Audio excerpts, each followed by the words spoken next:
어머님 몫을 없애면 우리는 살 수 있어. 어머니가 산에서 얼어 죽을 뻔했습니다. 딸의 손에 이끌려 그날 밤 눈보라 속에 병든 어머니는 산 깊은 곳에 버려졌습니다. 어디 계세요? 그런데 그 자리에서 맨발로 눈 속을 달려간 사람이 있었어요. 평생 바보 소리만 어디 계세요? 들어온 둘째 딸이었습니다. 신발도 없이 엄마, 저고리도 없이 너무 추웠지. 손에서 피가 터지도록 눈을 헤치며 엄마, 나왔어. 달빛 야담의 이야기가 계속될 수 있도록 구독과 좋아요로 응원의 마음을 보태주세요. 자, 그럼 오늘도 가슴을 울리는 감동적인 이야기 지금 바로 시작합니다. 옛날 옛적 조선 마렵의 일입니다. 여러분도 아시다시피 그 시절 강원도 산골 마을은 봄이 되어도 골짜기 그늘의 눈이 채 녹지 않을 만큼 겨울이 길고 혹독했습니다. 한양에서 과거 급제 소식이 들려와도 전쟁이 나도 임금이 바뀌어도 그 산골 마을은 그냥 그대로였어요. 봄이 오면 씨를 뿌리고 여름이면 김을 메고 가을이면 거두고 겨울이면 굶주림을 버티는 것. 그것이 그곳 사람들의 삶이었습니다. 그 산골 마을 어귀에 이동길이라는 농부가 살았습니다. 이동길은 키가 훤치하고 눈이 맑은 사람이었어요. 조상 대대로 내려온 산비탈 밭되기를 일구며 하루하루 땀으로 살아가는 평범한 소작농이었지만 마을에서 인심이 후하기로 소문난 사람이었습니다. 가진 것이 없어도 이웃이 굶는다 하면 밥을 나눠주었고 이웃집 지붕이 무너지면 제 일처럼 달려가 고쳐주었어요. 그에게는 아내 박씨와 두 딸이 있었습니다.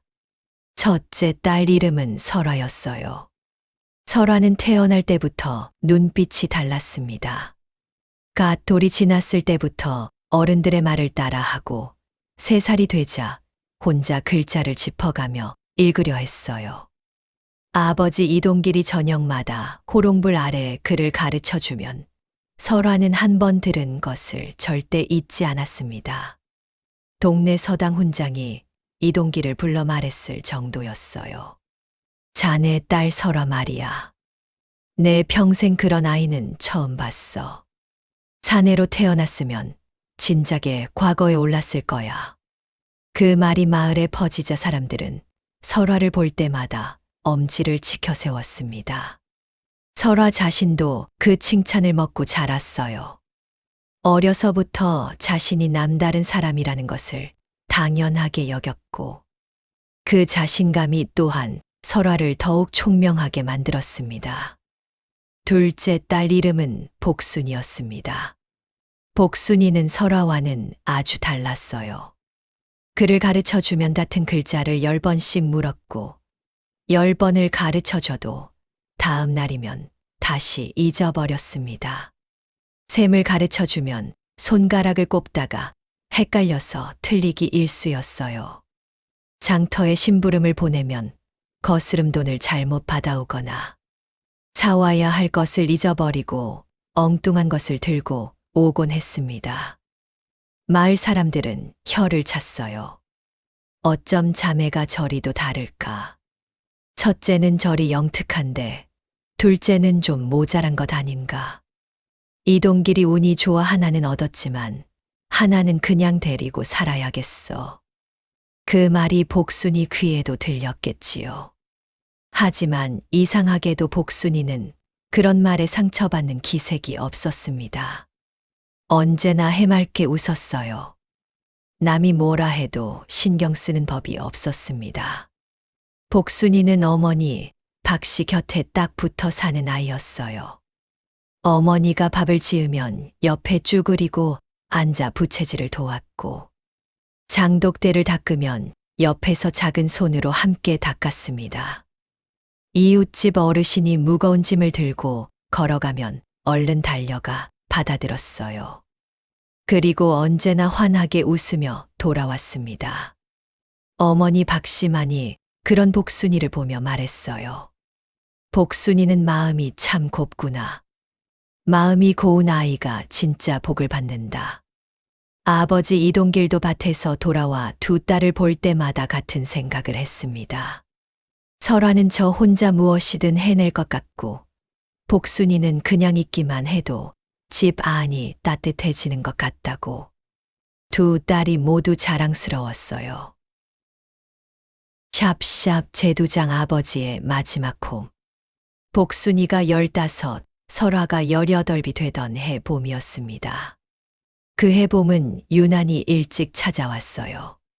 진달래가 산자락을 붉게 물들이고 개울가에는 버들강아지가 흐드러지게 피었습니다.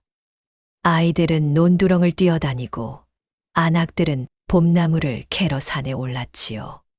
하지만 이동길네 집에는 봄이 들어오지 않았습니다. 아버지 이동길이 겨울 내내 쌓인 피로가 한꺼번에 터지듯 쓰러진 것이었어요. 처음에는 그냥 감기인가 싶었습니다. 열이 오르고 기침을 했지만 며칠 쉬면 나을 것이라 여겼어요. 하지만 열흘이 지나도 보름이 지나도 이동길은 자리에서 일어나지 못했습니다. 마을에 의원이 없었고 한양까지 내려가려면 사흘 길이었어요. 박 씨는 산에 올라 약초를 뜯어다 끓이고 이웃에서 들은 민간 처방이란 처방은 모두 써보았지만 소용이 없었습니다. 설화는 날마다 아버지 방에 앉아 책을 읽어드렸어요. 아버지가 좋아하는 대목을 골라 또렷하게 읽어드렸습니다. 복순이는 날마다 아버지 밥상을 차렸어요. 아버지가 조금이라도 더 드실 수 있도록 좋아하는 반찬을 하나라도 더 얹어드렸고 따뜻한 보리차를 쉬지 않고 끓여드렸습니다. 꽃이 한창이던 어느 오후였어요. 이동길이 두 딸을 불렀습니다. 설화야, 복순아, 이리 오너라. 두 딸이 아버지 곁에 나란히 앉았습니다. 봄 햇살이 방문 틈으로 비쳐 들어왔어요. 아버지의 손은 거칠고 야위어 있었습니다. 젊었을 때는 단단했던 손이 이제는 뼈가 훤히 보일 만큼 가늘어져 있었어요. 아버지가 오래 살지 못할 것 같구나. 설화는 눈물을 삼켰습니다. 눈물을 보이면 아버지가 더 힘들어 하실 것 같아 꾹꾹 눌렀어요. 복순이는 그 말이 떨어지자마자 엉엉 울었습니다. 참는다는 것을 몰랐어요. 아버지, 안 돼요. 가시면 안 돼요. 이동길은 가느다랗게 웃으며 복순이 손을 잡았습니다. 울지 마라, 복순아. 아버지가 부탁이 있어서 불렀어. 잘 들으렴. 두 딸이 고개를 끄덕였습니다. 설화야, 내가 영특하니 집안을 내가 이끌어라. 먹는 것도 밭일도 살림도 내가 잘 헤아려 다스려라. 예, 아버지.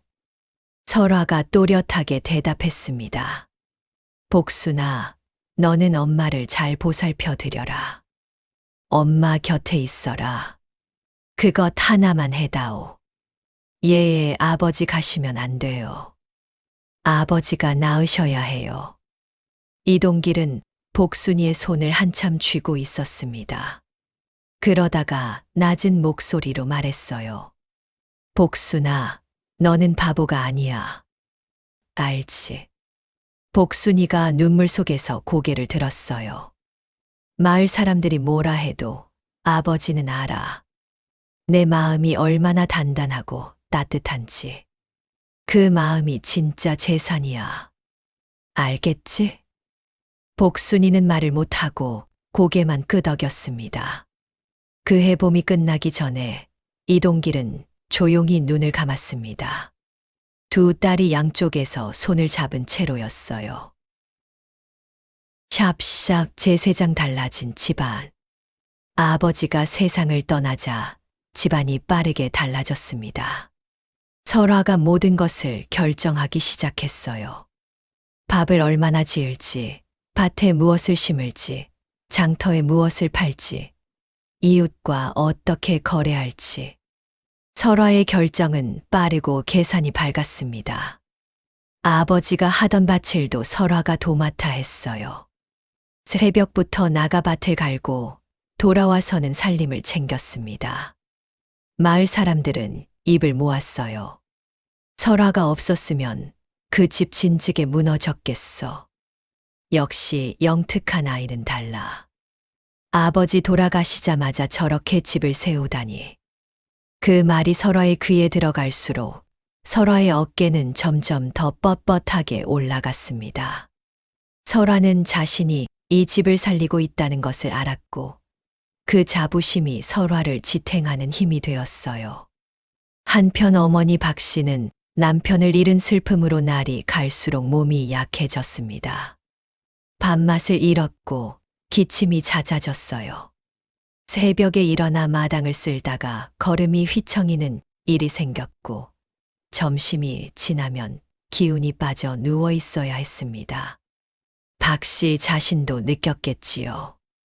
남편이 떠난 자리가 몸까지 파고들어 오는 것을. 복순이는 그런 어머니 곁을 한시도 떠나지 않았습니다. 새벽에 일어나 어머니 발을 따뜻한 물에 담가드리고 밥을 지어 상을 차리고 낮에는 어머니 등을 쓸어드리며 이야기를 나눴어요. 저녁이 되면 어머니 이불을 펴드리고 약초 달인 물을 정성껏 올렸습니다. 설화는 그런 복순이를 보며 때로 답답해했어요. 복순아, 그렇게 어머니 곁에만 붙어 있으면 어떡해. 넌 내일이 없어. 밭에 나가 김도 매야지. 언니가 밭에 나가잖아요. 나는 엄마 곁에 있을게요. 아버지가 그러셨잖아요. 아버지 말씀은 나도 알아.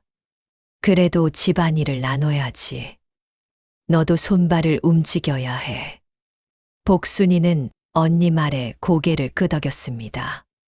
하지만 그날 밤에도 어머니 옆에 누워 손을 꼭 잡은 채 잠이 들었어요. 샵샵 제내장 혹독한 가을. 아버지가 돌아가시고 2해가 지났습니다. 그해 여름은 비가 너무 많이 왔어요. 장마가 2달 가까이 이어지더니 가을이 시작되어서는 반대로 가뭄이 들었습니다. 벼는 반도 여물지 못했고 고구마밭도 땅이 굳어 뿌리가 제대로 크지 못했어요. 산골 마을에는 굶는 집이 하나둘 늘어갔습니다. 장터에 내다 팔 것도 없고 살 것도 없는 그런 가을이었어요. 이동길 내도 마찬가지였습니다. 설화는 밤마다 호롱불 앞에 앉아 셈을 했습니다. 곳간에 쌀이 얼마나 남았는지, 장작이 얼마나 버티는지, 내년 봄까지 버티려면 무엇을 더 줄여야 하는지. 날이 갈수록 설화의 얼굴에서 웃음이 사라졌어요. 어머니 박 씨의 기침은 그해 가을 들어 부쩍 심해졌습니다. 아침에 일어나면 한참을 기침하고야 방 밖으로 나올 수 있었고 찬바람이 조금만 불어도 눈물이 고였어요. 밥도 죽을 써드려야 겨우 조금 드셨습니다. 이제는 혼자서 마당을 걷는 것도 힘겨워 보였어요. 복순이는 어머니가 기침을 할 때마다 등을 두드려드리고 생강과 대추를 넣은 차를 끓였습니다. 이웃집에 달걀이라도 있으면 빌려와 어머니께 드렸어요. 그러던 어느 날이었습니다. 설화가 저녁을 먹고 난 뒤 복순이를 부엌으로 불렀어요. 복순아, 잠깐 얘기 좀 하자. 복순이가 어머니 약초를 다리다 고개를 들었습니다. 응, 언니. 잠깐만. 이거 다 다려지면. 지금 와. 설화의 목소리가 평소와 달랐어요. 복순이는 솥불을 낮추고 부엌으로 들어갔습니다. 설화가 문을 닫고 낮게 말했어요. 복순아, 우리 곳간에 쌀이 10되밖에 안 남았어. 10되요? 새 식구가 겨울을 버티기에는 너무 부족해. 장터에 내다 팔 것도 없고 빚을 지자니 갚을 방법이 없어. 복순이는 침묵했습니다. 어머니가 편찮으시잖아. 약도 써야 하고 따로 음식도 드려야 해. 그 몫이 적지 않아. 설화는 거기까지 말하고 멈췄습니다. 호롱불이 흔들렸어요. 복순이는 언니가 무슨 말을 하려는지 어렴풋이 느꼈지만 차마 먼저 묻지 못했습니다. 그날 설화는 더 이상 말을 잇지 않았어요. 두 자매는 말없이 각자 방으로 돌아갔습니다. 그날 밤 복순이는 잠이 오지 않았어요. 어머니 손을 잡고 누웠지만 눈이 감기지 않았습니다. 언니가 무슨 생각을 하고 있는지, 무슨 결정을 내리려 하는지 뱃속이 차갑게 가라앉는 것 같았어요. 샵샵 제5장 눈이 내리기 시작했습니다. 첫눈이 내리던 날이었습니다. 그의 첫눈은 유난히 일찍 왔어요. 아직 김장도 덜 끝났는데 하늘에서 펑펑 눈이 쏟아졌습니다. 산자락이 순식간에 하얗게 변했고 마을 지붕마다 눈이 소복이 쌓였어요. 마을은 고요했습니다. 굴뚝에서 연기가 피어오르는 집이 예년보다 눈에 띄게 줄었어요. 먹을 것이 없어 불을 떼지 못하는 집이 그만큼 늘었다는 뜻이었습니다. 박 씨는 그날 아침부터 자리에서 일어나지 못했어요. 복순이가 등을 받쳐드려야 겨우 앉을 수 있었고 죽을 숟가락으로 떠드려도 조금밖에 드시지 못했습니다.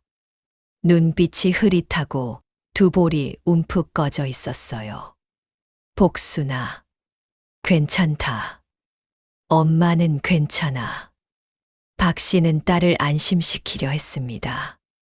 하지만 그 목소리 자체가 너무 가늘었어요. 엄마, 오늘은 방 안에만 계세요. 제가 다 할게요. 복순이는 어머니를 눕혀드리고 이불을 여며드렸습니다. 이마를 짚어보니 열이 있었어요. 복순이는 얼른 생강차를 끓이러 나갔습니다. 그날 밤 복순이는 어머니가 잠드신 뒤 방 안에 혼자 앉아 있었습니다. 호롱불이 가물가물 탔어요. 그때 언니 방에서 낮은 목소리가 들렸습니다. 설화 혼자 무언가 중얼거리는 소리였어요. 복순이는 자신도 모르게 방문 가까이 다가갔습니다. 겨울이 석 달이면, 하루에 한 홉씩 줄이면 두 식구는 버틸 수 있어. 두 식구는. 복순이는 그 자리에서 발이 얼어붙는 것 같았습니다. 두 식구. 그 두 글자가 심장을 쿵 내리쳤어요. 복순이는 천천히 뒤로 물러났습니다. 어머니 방으로 돌아가 문을 닫고 이불 속에 들어가 어머니 손을 꼭 잡았어요. 오늘 밤은 눈물을 참을 수가 없었습니다. 샵샵 제6장 차가운 결정. 그로부터 사흘이 지났습니다. 눈은 계속 내렸어요. 마당에 눈이 무릎까지 쌓였고 우물에는 얼음이 얼기 시작했습니다. 바람이 불면 처마 끝에 매달린 고드름이 흔들렸어요.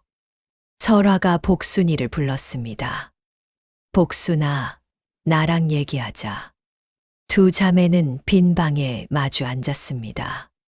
설화는 한참 동안 말을 꺼내지 못하고 무릎 위에 손만 내려다봤어요. 그 손이 가볍게 떨리고 있었습니다. 복순아. 응, 언니. 어머니를 산에 모셔야 할 것 같아. 방 안이 순간 얼어붙었습니다. 바람 소리만 들렸어요. 복순이는 그 말을 한 번 더 속으로 되뇌었습니다. 잘못 들은 것이기를 바라면서. 하지만 설화의 얼굴은 분명했어요. 언니, 지금 무슨 말 하는 거예요? 들은 대로야. 쌀이 없어. 약값도 없어. 어머니는 이미 돌아오기 힘드신 몸이야. 이렇게 가시는 것보다 산에서 조용히 가시는 게 어머니도 덜 고통스러울 수 있어. 언니. 복순이가 목소리를 높였습니다. 눈물이 솟구쳤어요. 그런 말 하면 안 돼요. 어떻게 그런 말을 해요? 감정으로만 생각하면 안 돼, 복순아. 우리 셋이 다 죽을 수는 없잖아. 어머니가 어차피 이 겨울을 버티기 힘드신 몸인데 우리까지 굶어 죽으면 어떡해. 어머니가 버티기 힘든 건 겨울 추위 때문이야. 밥을 못 드셔서야. 어머니한테 제대로 드리면 버티실 수 있어. 내가 더 줄일게. 내 밥을 더 줄이면 돼. 내 것을 안 먹으면 돼. 복순아, 현실을 봐. 언니가 현실을 봐야 해요. 어머니는 살아 계셔. 아직 살아 계신다고. 두 사람은 밤이 깊도록 다퉜습니다. 복순이는 울고 매달렸어요. 설화는 눈물을 꾹 누르고 차갑게 버텼습니다. 하지만 집안의 모든 결정은 설화의 몫이었습니다. 쌀도 설화가 쥐고 있었고 돈도 설화가 관리했어요. 복순이에게는 막을 방법이 없었습니다. 힘도 방법도 없었어요. 오직 말뿐이었는데 그 말이 언니의 마음을 움직이지 못했습니다. 복순이는 그날 밤 뜬 눈으로 세웠어요. 어머니 손을 잡고 어머니 숨소리를 들으며 밤새 생각했습니다. 막을 방법을, 어머니를 지킬 방법을. 샵샵 제7장 눈보라 치는 밤. 그로부터 이틀이 지난 밤이었습니다. 저녁을 먹고 나서였어요. 설화가 어머니 방으로 들어가는 것을 복순이가 봤습니다. 어머니, 오늘 마을 아랫마을에 새 거처를 마련했어요. 거기가 더 따뜻하대요. 오늘 밤 모시고 가려고요. 박 씨는 영문도 모른 채 딸의 말에 고개를 끄덕였습니다. 그래, 그곳이 더 따뜻하다면 가야지. 병든 몸이었지만 맏딸이 이끄는 대로 따라 나서는 것이 박 씨였어요. 복순이는 그 말을 듣는 순간 심장이 쿵 내려앉았습니다. 방으로 뛰어들어가 어머니 앞에 섰어요. 엄마, 가시면 안 돼요. 복순아, 언니가 더 좋은 곳이라는데 왜 그래? 엄마, 지금 밖에 눈보라가 쳐요. 몸이 안 좋으신데 이 밤에 나가시면 안 돼요. 설화가 복순이를 밀어냈습니다. 비켜. 언니, 안 돼요. 제발요. 비키라고 했어. 설화의 눈빛은 차갑고 결연했습니다. 이미 오래 생각해온 것을 실행하는 눈빛이었어요. 설화는 힘으로 복순이를 옆으로 밀어내고 어머니를 부축해 방문을 나섰습니다. 복순이는 마당에 나가 그 앞을 다시 막아섰어요. 언니, 제발요. 어머니를 두고 오면 안 돼요. 내가 먹을 걸 줄일게. 내 밥을 안 먹으면 되잖아요. 그러면 될 거야. 언니, 부탁이야. 설화는 복순이의 어깨를 잡고 한쪽으로 밀었습니다. 복순이는 눈 위에 쓰러졌어요. 설화는 어머니를 이끌고 어둠 속으로 걸어 들어갔습니다. 눈보라가 몰아쳤어요. 두 사람의 모습이 금세 눈 속에 묻혀 보이지 않게 되었습니다. 복순이는 마당에 주저앉아 그 뒷모습을 바라봤어요. 눈이 얼굴을 때렸습니다. 손이 떨렸어요. 발이 눈 속에 묻혔습니다. 얼마나 그렇게 있었을까요? 바람 속에서 어머니의 기침 소리가 희미하게 들려왔습니다. 그 순간 복순이가 벌떡 일어났어요. 샵샵 제8장 맨발로 뛰었습니다. 복순이는 신발을 챙길 겨를도 없었습니다. 그냥 달렸어요. 맨발이 눈 위에 닿는 순간 차가운 것을 넘어 불에 대는 것처럼 발바닥이 아렸습니다. 하지만 멈출 수 없었어요. 눈보라가 앞을 막았지만 달렸습니다. 눈이 허벅지까지 빠지는 곳도 있었지만 손으로 헤치며 나아갔어요. 엄마, 엄마. 목소리가 바람 속에 흩어졌습니다. 대답이 없었어요. 설화가 어머니를 어디에 두고 왔는지 복순이는 알 수 없었습니다. 언니가 걸어간 방향을 짐작해 눈 위에 남은 발자국을 더듬었지만 눈이 너무 빠르게 쌓여 발자국도 이미 지워져 가고 있었어요. 복순이는 산 안쪽으로 더 깊이 들어갔습니다. 소나무 가지에 쌓인 눈이 쏟아져 온몸을 덮쳤어요. 복순이는 손으로 눈을 털어내며 계속 걸었습니다. 손가락이 마비되어 감각이 없어졌어요. 발은 이제 아프지도 않았습니다. 감각 자체가 사라진 것이었어요. 그게 더 무서웠습니다. 엄마가 이 추위 속에 있는 거야. 내가 빨리 찾아야 해. 복순이는 그 생각 하나로 계속 움직였습니다. 엄마, 엄마, 복순이야, 어디 있어요? 나뭇가지를 붙잡고 바위를 짚고 눈 속을 헤치며 나아갔어요. 손에서 피가 났습니다. 바위 모서리에 긁혔는데도 아픈지 모를 만큼 손이 얼어 있었어요. 얼마나 시간이 지났을까요? 복순이가 큰 바위 옆을 지나가려던 순간이었습니다. 아주 가느다란 소리가 들렸어요. 숨소리였습니다. 사람의 숨소리. 복순이는 그 방향으로 몸을 돌렸습니다.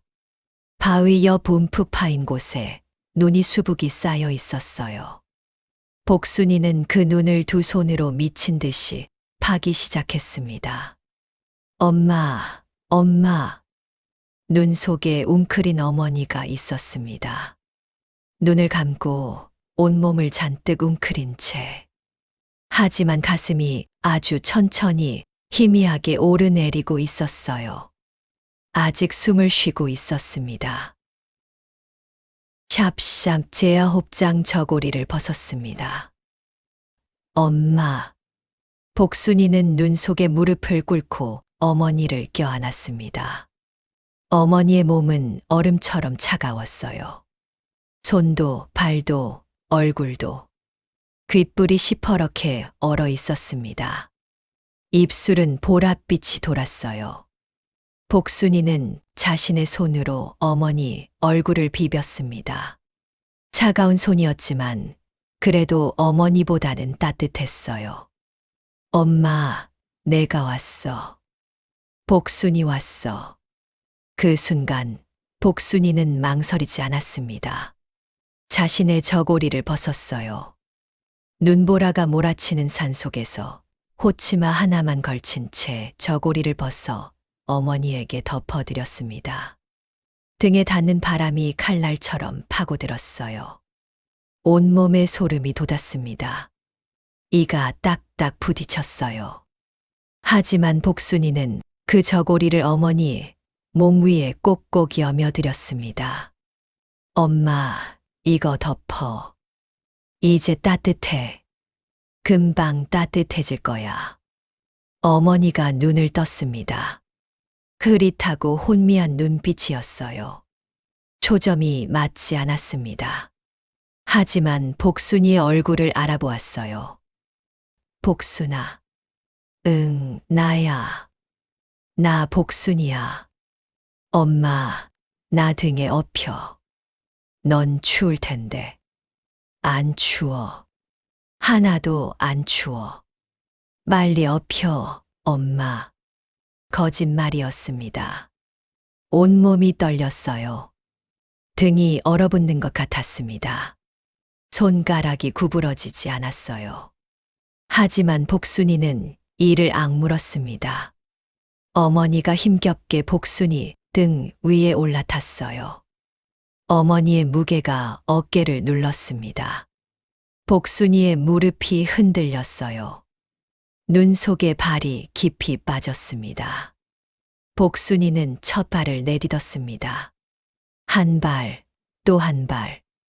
눈이 허리까지 쌓인 곳도 있었습니다. 복순이는 온몸의 힘을 발해 모아 그곳을 헤쳐나갔어요. 쓰러질 것 같으면 나무를 잡았습니다. 바위를 짚었어요. 엄마, 괜찮아? 나 잘 잡아. 응. 어머니의 목소리는 가늘었지만 복순이 등에 기댄 손의 힘이 느껴졌습니다. 살아있다는 것이 느껴졌어요. 그것으로 충분했습니다. 복순이는 다시 한 발을 내딛었어요. 샵샵 제열장산을 내려왔습니다. 산을 내려오는 길이 얼마나 걸렸는지 복순이는 기억하지 못합니다. 나중에 마을 사람들이 말하기를 그날 새벽이 밝아올 무렵 복순이가 어머니를 등에 업은 채 마을 어귀에 나타났다고 했어요. 눈을 온몸에 뒤집어 쓴 채였고 저고리도 없이 호치마 하나만 걸쳤고 맨발은 피투성이었습니다. 이웃집 최서방이 새벽 소변을 보러 문을 열었다가 그 모습을 발견했어요. 아이고, 이게 무슨 일이야. 여보, 여기 좀 봐. 최서방 내외가 달려 나왔습니다. 복순이는 어머니를 내려드리고는 그 자리에서 그대로 눈 위에 쓰러졌어요. 어머니는 겨우 숨을 쉬고 있었습니다. 마을 사람들이 하나둘 모여들었어요. 이불을 가져오고 뜨거운 물을 끓이고 방으로 두 사람을 옮겼습니다. 누군가는 옆마을 의원을 데려오러 달려갔어요. 의원이 박 씨의 맥을 짚었습니다. 오랫동안 짚더니 말했어요. 위험하지만 고비를 넘기면 살 수 있겠습니다. 지금 당장 몸을 녹여야 해요. 그 말이 떨어지자 사람들이 일제히 움직였습니다. 복순이는 의식을 잃은 채였어요. 의원이 복순이의 발을 살폈습니다. 두 발 모두 심한 동상이었어요. 손가락 마디마디에 피딱지가 앉아 있었습니다. 이 아이는 어떻게 된 거요? 최서방이 고개를 저으며 말했습니다. 어머니를 등에 업고 산에서 내려왔어요. 맨발로. 방 안에 있던 사람들이 숨을 삼켰습니다. 샵샵 제11장 설화의 아침. 다음 날 아침 설화는 아무 일도 없었던 듯 부엌에서 밥을 짓고 있었습니다. 솥에서 밥 냄새가 났어요. 아궁이에 장작이 탔습니다. 설화는 나무 주걱으로 솥을 열어보다가 이웃집에서 오는 발소리를 들었어요. 최서방이 살인문을 열고 들어왔습니다. 설화야. 아, 최서방 어르신. 어쩐 일로. 박씨 어르신이 살아나셨어. 복순이가 어머니를 업고 산에서 내려왔어. 맨발로. 설화의 손이 멈췄습니다. 주걱이 솥 안에 그대로 놓인 채였어요. 복순이는 동상이 심해서 지금 의식이 없어. 최서방 댁에 두 분 다 계셔. 최서방이 돌아갔습니다. 설화는 한참 동안 그 자리에 서 있었어요. 아궁이 불이 탁탁 튀었습니다. 설화는 천천히 부엌을 나왔습니다. 이웃집 문을 열고 들어가니 어머니가 이불 속에 누워 있었고 복순이가 옆방에 누워 있었어요. 복순이의 두 발은 동상으로 까맣게 부어 있었습니다. 손가락마다 피딱지가 앉아 있었어요. 얼굴이 창백했지만 가슴이 조용히 오르내렸습니다. 설화는 복순이 옆에 무릎을 꿇고 앉았어요. 오랫동안 동생 얼굴을 바라봤습니다. 그때 어머니 방에서 목소리가 들렸어요. 설화야. 설화가 어머니 방으로 들어갔습니다. 어머니가 눈을 뜨고 설화를 바라보았어요. 그 눈빛에 어떤 감정이 담겨 있는지 설화는 차마 마주치지 못하고 고개를 돌렸습니다. 어머니, 살아계셔서 다행이에요. 설화의 목소리가 떨렸습니다. 어머니는 아무 말도 하지 않았어요. 그냥 설화를 바라보았습니다. 그날 밤 설화는 혼자 방 안에 앉아 오랫동안 울었습니다. 소리 없이 오래오래. 샵샵 제12장 마을이 알게 되었습니다. 그 일은 사흘이 채 지나지 않아 마을 전체에 퍼졌습니다. 산골 마을은 좁았어요. 비밀이 없었습니다. 최서방 내외가 직접 본 것을, 의원이 본 것을 사람들은 금방 알게 되었어요. 장터에서, 우물가에서, 밭두렁에서 사람들이 모이면 그 이야기를 했습니다. 설화가 어머니를 산에 두고 왔다더라. 복순이가 맨발로 달려가 어머니를 업어왔다더라. 눈보라 속에 저고리도 벗어서 어머니한테 덮어드렸다더라. 바보라고 하더니 진짜 바보가 누군지 이제 알겠네. 설화는 밖에 나가지 못했습니다. 장터에 가면 시선이 따라왔고 우물가에 가면 말소리가 뚝 끊겼어요. 어르신들은 설화 얼굴을 보면 고개를 돌렸습니다. 전에는 영특하다며 치켜세우던 분들이었어요. 그분들의 외면이 설화에게는 가장 가혹한 벌이었습니다. 설화는 집 안에서 생각했어요. 내가 옳았어. 어쩔 수 없었어. 우리 셋이 다 죽을 수는 없었잖아. 그 생각이 머릿속을 돌았습니다. 하지만 반복될수록 마음이 더 무거워졌어요.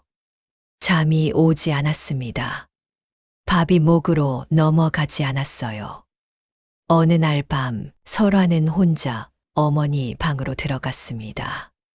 어머니는 자고 있었어요. 이불이 가슴까지 덮여 있었고 숨소리가 고요했습니다. 살아 있었어요. 설화는 오랫동안 어머니 얼굴을 바라보다가 소리 없이 울었습니다. 어머니, 제가 잘못했습니다. 제가 잘못했어요. 어머니는 눈을 감은 채였습니다. 대답이 없었어요. 하지만 어머니의 손이 이불 위에서 천천히 움직여 설화의 손을 잡았습니다. 설화는 그 손을 붙잡고 오래 울었어요. 샵샵 제13장 복순이의 회복. 복순이는 한 달이 지나서야 자리에서 일어날 수 있었습니다. 동상이 심해 발이 제대로 낫는 데는 시간이 많이 걸렸어요. 뜨거운 것에 발을 담그면 안 된다는 의원의 말에 따라 이웃 안악이 미지근한 물을 매일 갈아주었습니다. 마을 사람들이 번갈아 음식을 가져다 주었어요. 최서방 댁에서는 쌀을 내어주었고 이웃집에서는 달걀을 가져왔습니다. 마을 사람들이 두 식구를 돌봐준 것이었어요. 복순이가 처음 자리에서 일어난 날이었습니다. 이불을 걷고 천천히 일어나 발에 힘을 주었어요. 발이 욱신거렸습니다. 아직 완전히 낫지 않은 것이었어요. 하지만 걸을 수 있었습니다.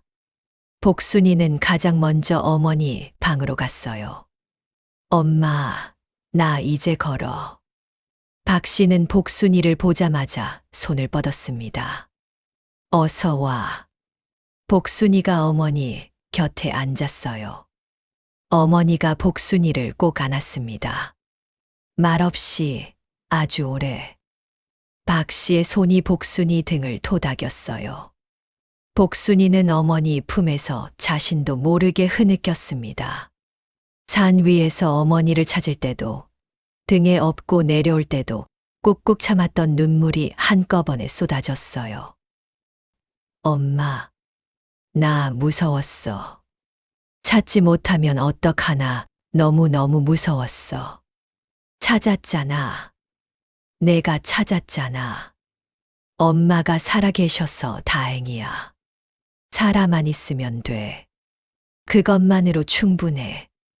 박 씨는 딸의 등을 계속 토닥였습니다. 창문 너머로 겨울 햇살이 들어왔어요. 차갑지만 밝은 빛이었습니다. 한편 설화는 방문 밖에서 그 모습을 듣고 있었습니다. 문고리를 잡은 채 문을 열지 못하고 오래 서 있었어요. 샵샵 제14장 설화의 변화. 봄이 왔습니다. 겨울 내내 웅크렸던 땅이 조금씩 녹았어요. 개울물이 다시 흐르기 시작했고 산비탈에 조심스럽게 새싹이 돋았습니다. 설화가 달라졌어요. 그 변화는 천천히 시작되었습니다. 말수가 줄었어요. 아침 일찍 밭에 나가 혼자 조용히 일했습니다. 예전에는 자신이 영특하다는 것을 드러내려 했지만 이제는 그런 마음이 없었어요. 그냥 묵묵히 몸을 움직였습니다. 어머니께 밥을 드리는 방식도 달라졌습니다. 예전에는 밥상을 차려드리고 나면 할 일을 다 했다는 듯 일어섰는데 이제는 어머니 곁에 앉아 드시는 것을 지켜봤어요. 어머니가 기침을 하면 등을 두드려 드렸고 발이 시리다 하시면 손버선을 꺼내드렸습니다. 복순이가 하던 그대로였어요. 마을 사람들은 여전히 설화에게 따뜻하지 않았습니다. 하지만 설화는 더 이상 그것에 맞서지 않았어요. 고개를 숙이고 일했습니다.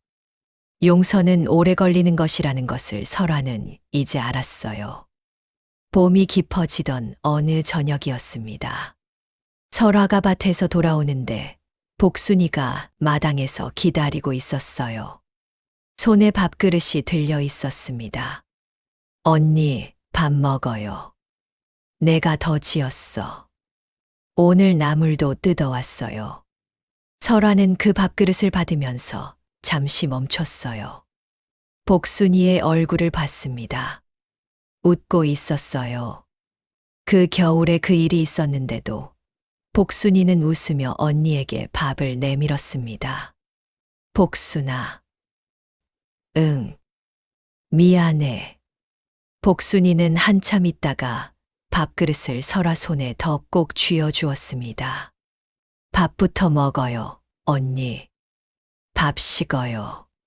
설화는 눈물이 맺혔지만 웃었습니다. 그리고 밥을 먹었어요. 그 봄날 저녁밥이 설화 평생에 가장 맛있는 밥이었습니다. 샵샵 제15장 어머니의 봄. 박 씨는 봄이 되자 조금씩 기력을 되찾았습니다. 복순이가 끓여주는 미음이 밥으로 바뀌었어요. 밥상에 나물 반찬이 하나씩 늘었습니다. 봄나물을 넣어 끓인 된장찌개 냄새가 집안을 가득 채우는 날이 왔어요. 박 씨는 어느 날 혼자서 마루에 나와 앉았습니다. 마당에 봄볕이 환하게 들었어요. 개나리가 피었습니다. 박 씨는 오랫동안 마당을 바라봤어요. 살아있구나. 낮은 목소리로 혼잣말을 했습니다. 여름이 오자 박 씨는 마당을 천천히 걸을 수 있게 되었어요. 가을이 되자 장독대 앞에 나와 항아리 뚜껑을 열어 젓가락으로 된장을 찍어보는 모습까지 되었습니다. 복순이는 그 모습을 볼 때마다 마음이 환해졌어요. 어느 날 어머니가 복순이를 불렀습니다. 복순아, 발은 어때? 쑤시면 뜨끈한 물에 담그면 돼. 괜찮아, 엄마. 찬 날씨가 오면 여전히 아프지? 좀 쑤시긴 하는데 아무것도 아니야. 박 씨는 딸의 발을 내려다봤어요. 동상 흔적이 아직 남아 있었습니다. 복순아, 내가 없었으면 엄마는 진작에 갔을 거야. 그거 알지? 엄마가 살고 싶으셨으니까 버티신 거예요. 나는 그냥 등에 업었을 뿐이야. 그 업은 것이 전부야. 그 업은 것이 없었으면 없었을 전부야. 복순이는 고개를 저으며 웃었습니다. 엄마, 아직 봄나물 남았는데 같이 먹어요. 샵샵 제16장 이웃의 중매. 그해 가을이었습니다. 마을에서 중매가 들어왔어요. 이웃 고을에 박성수라는 청년이 있었습니다. 23의 농부로 부모를 일찍 잃고 논 새 맞이기를 홀로 일구며 사는 사람이었어요. 성실하고 성품이 반듯하다는 소문이 자자했습니다. 술을 하지 않고 도박을 하지 않고 부모 무덤의 철마다 제사를 빠뜨리지 않는다는 것이 마을에 알려져 있었어요. 중매를 넣은 것은 마을 어귀에 사는 최서방 아내였습니다. 복순이를 직접 거두어 간호했던 분이었어요.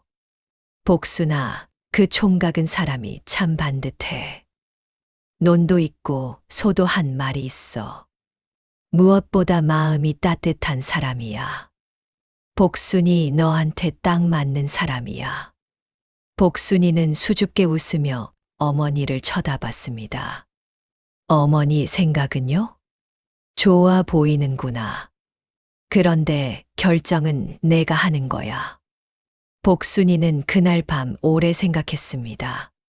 시집을 가면 어머니 곁을 떠나야 한다는 것이 마음에 걸렸어요. 다음 날 복순이는 어머니에게 말했습니다. 엄마, 나 시집 가면 엄마는 어떡해요? 언니 있잖아. 언니가 밭에 나가면 낮에 엄마 혼자잖아요. 복순아. 응. 너도 이제 내 삶을 살아야 해. 엄마 걱정은 엄마가 해. 알겠지? 복순이가 입술을 삐죽거렸습니다. 그때 설화가 방문을 열고 들어왔어요. 복순아. 언니 목소리가 조용했습니다. 내가 어머니 모실게. 걱정 말고 시집가. 복순이가 눈을 동그랗게 뜨자 설화가 말을 이었어요. 내가 잘못을 했어. 그 잘못을 갚을 방법이 어머니 곁에 있는 것밖에 없어. 내가 할게. 내가 나 걱정하는 것보다 내가 더 잘할 수 있어. 방 안이 조용해졌습니다. 복순이는 언니에게 달려가 와락 안겼어요. 언니. 설화는 처음으로 동생을 꼭 안아주었습니다. 두 자매가 그렇게 오래 안겨 있는 것을 박 씨가 바라보며 말없이 웃었습니다. 샵샵 제17장 혼례 전날 밤. 혼례는 이듬해 봄으로 정해졌습니다. 그해 겨울이 지나는 동안 박성수가 이동길래 집에 두어 번 찾아왔어요. 말이 많은 사람이 아니었습니다. 조용조용하고 눈빛이 따뜻했어요. 복순이를 볼 때 말보다 먼저 웃는 사람이었습니다. 어머니 박 씨가 박성수에게 말했어요. 자네, 우리 복순이가 좀 느리고 셈이 어두워. 그거 알지? 알고 있습니다, 어머님. 그래도 이 아이 마음은 이 마을에서 제일 좋은 마음이야. 평생 그 마음 귀히 여길 수 있겠나? 평생 귀히 여기겠습니다. 박 씨가 박성수의 눈을 보았어요. 거짓이 없는 눈이었습니다. 혼례 전날 밤이었어요. 복순이는 어머니 방에 들어가 옆에 누웠습니다. 마치 어린 시절처럼 어머니 손을 꼭 잡고 나란히 누웠어요. 엄마. 응. 나 내일 시집 가네. 그러네. 엄마. 보고 싶으면 어떡해. 박 씨가 복순이 손을 꼭 쥐었어요. 언제든지 와. 걸어서 오면 반나절이야. 언니가 잘할 거야? 잘할 거야. 엄마가 아프면 나한테 꼭 알려줘. 안 알려주면 안 돼. 꼭이야. 꼭 알려줄게. 약속해. 약속해. 두 사람은 그날 밤 오래 이야기했습니다. 아버지 이야기, 어린 시절 이야기, 복순이가 장터 심부름을 가서 물을 사왔어야 하는데 배추를 사온 이야기. 웃다가 울다가 다시 웃었어요. 샵샵 제18장 혼례날. 이듬해 봄, 꽃이 막 피기 시작하던 날이었습니다. 복순이의 혼례가 치러졌어요. 마을 사람들이 모두 모였습니다. 최서방 내외도 왔고 이웃 어르신들도 왔어요. 그 겨울밤에 복순이가 어머니를 업어온 것을 아는 사람들이 모두 모인 것이었습니다. 눈 속에서 어머니를 업어온 그 복순이가 드디어 시집을 가는구나. 착한 사람은 복을 받는다더니 꼭 그렇게 되는구나. 저런 아이한테 복이 와야지. 누구한테 가겠어. 복순이는 새색시 차림으로 어머니 앞에 큰 절을 올렸습니다. 두 무릎이 땅에 닿았어요. 박 씨는 딸의 손을 잡고 한참 말을 잇지 못했습니다. 눈물이 고였어요. 삼키고 또 삼켰지만 결국 흘렀습니다. 복순아, 행복하게 살아라. 엄마 복순이는 행복하게 살아야 해. 예, 어머니. 사위야. 박성수가 박씨 앞에 공손히 섰습니다. 우리 복순이가 셈이 좀 어두워도 살림이 좀 서툴러도 마음만큼은 이 마을에서 제일 넓고 따뜻한 아이야. 평생 그 마음을 귀히 여겨줘. 예, 어머님. 제 목숨보다 귀히 여기겠습니다. 설화는 혼례 내내 뒤편 그늘에 서 있었습니다. 눈물을 닦고 또 닦았어요. 동생이 저를 올리는 모습을 보며 그 겨울밤 자신이 한 일을 생각했습니다. 동생이 저 발로 눈속을 달렸다는 것을 생각했어요. 설화는 그날 하루 종일 아무 말도 하지 않았습니다. 하지만 혼례가 끝나고 복순이가 가마를 타러 갈 때 설화가 앞으로 나왔어요. 복순아. 언니. 설화가 복순이 손을 잡았습니다. 건강하게 잘 살아라. 그것 하나야. 복순이는 언니를 안았어요. 그리고 작게 속삭였습니다. 언니도 잘 살아. 나 언니 믿어. 설화는 동생 가마가 마을을 빠져나갈 때까지 그 자리에 서 있었습니다. 샵샵 제19장 설화의 길. 복순이가 떠난 후 설화는 어머니와 단둘이 살았습니다. 설화는 약속을 지켰어요. 새벽에 일어나 밥을 지었습니다. 어머니 약초를 다리고 어머니 발을 덮였어요. 낮에는 밭에 나가 일하고 저녁이 되면 어머니 옆에 앉아 이야기를 나눴습니다. 예전에 설화가 절대 하지 않았을 일들이었어요. 처음에는 마을 사람들이 반신반의했습니다. 설화가 달라지기는 했는데 얼마나 갈지 모르지. 하다가 지치면 또 그 전처럼 되는 거 아니야. 하지만 계절이 바뀌고 또 계절이 바뀌어도 설화는 한결같았습니다. 비가 와도 눈이 와도 어머니 곁을 지켰어요. 어머니가 이가 시려 딱딱한 것을 못 드신다 하면 무르게 죽을 수 없고 허리가 아프다 하면 밤마다 따뜻한 손으로 주물러 드렸습니다. 장터에 나가면 어머니가 좋아하는 엿이나 강정을 사왔어요. 몇 해가 지나자 마을 사람들의 말이 달라졌습니다. 설화가 참 달라졌더라. 사람이 저렇게 변할 수도 있구나. 그 겨울밤 이후로 완전히 다른 사람이 됐어. 설화는 그 말을 들어도 예전처럼 어깨를 으쓱하지 않았습니다. 그저 묵묵히 고개를 끄덕였어요. 어느 가을날이었습니다. 단풍이 든 산을 바라보며 박 씨와 설화가 마루에 나란히 앉아 있었어요. 설화야. 예, 어머니. 너도 이제 짐을 좀 내려놔도 된다. 내가 갚아야 할 것은 이미 갚았어. 어머니. 다 알아.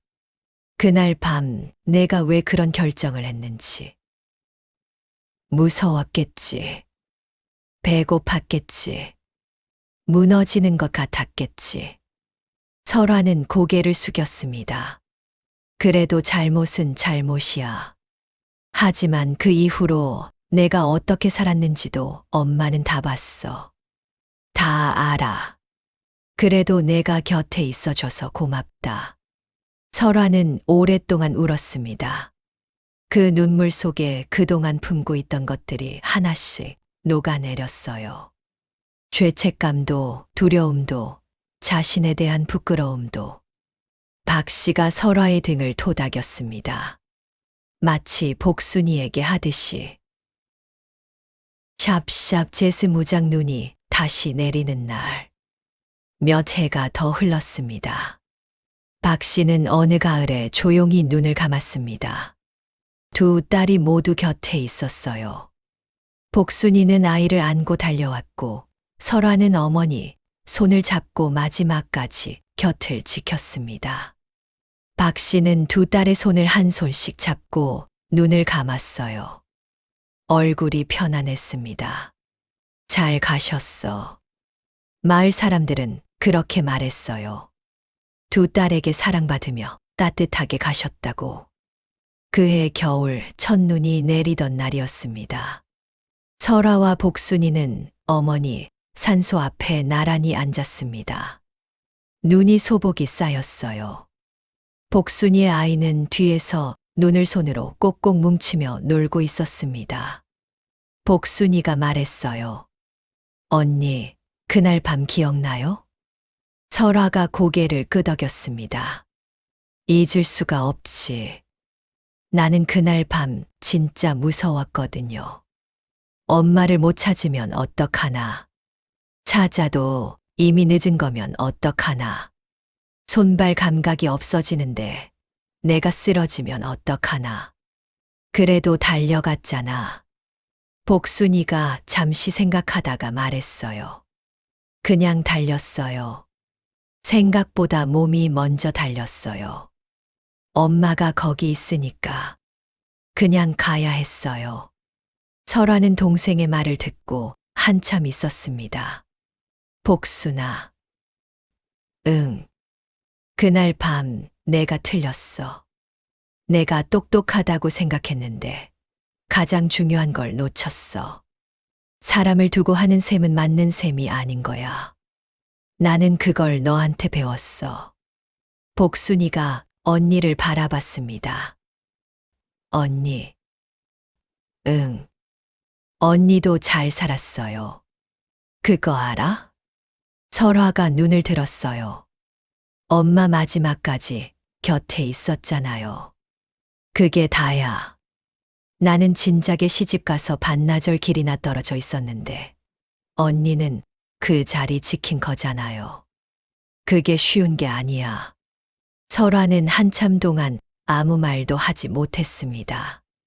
두 자매는 어머니 산소 앞에 나란히 앉아 눈이 내리는 것을 바라봤어요. 복순이의 아이가 뒤에서 소리쳤습니다. 어머니, 이모, 눈사람 만들래요? 두 자매가 동시에 웃었습니다. 설화가 먼저 일어나 아이에게 걸어갔어요. 그래, 같이 만들자. 할머니 좋아하시게 크게 만들자. 복순이는 잠시 산소 앞에 앉아 있다가 낮게 말했습니다. 엄마, 다 잘 됐어요. 걱정 마요. 그리고 일어나 언니와 아이 곁으로 걸어갔습니다. 눈이 내렸어요. 세상이 하얗게 덮였습니다. 아무 흔적도 없이 깨끗하게.